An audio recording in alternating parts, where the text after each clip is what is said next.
કતારગામ વિસ્તારમાં એક વિચિત્ર ઘટના સામે આવી છે।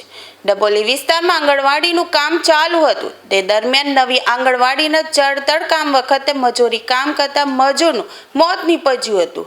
પહેલા માળે ઈંટો ચડાવતી વખતે મજૂર નીચે પટકાતા મોત નીપજ્યું છે। પરિવાર દ્વારા કહેવામાં આવ્યું છે કે કોન્ટ્રાક્ટર દ્વારા ઓવરટાઈમ કામ કરાવતા હતા। 28 વર્ષીય મેહુલ પરમાર મજૂરી કામ કરતા નીચે પટકાતા મોત નીપજ્યું છે। પરિવાર દ્વારા આક્ષેપ છે કે મજૂરો પાસે કામની જગ્યા પર કોઈ સેફટી વગર કામ કરવામાં આવે છે। મજૂર નીચે પટકાયા બાદ કોન્ટ્રાક્ટર 108 ને પણ જાણ કરવામાં ન આવી હતી તેવો પરિવારે આક્ષેપ કર્યો છે। જો આર્થિક મદદ ન આપવામાં આવે ત્યાં સુધી ડેડ બોડી સ્વીકારવામાં નહીં આવે તેવી પરિવારે માંગ ઉઠાવી છે।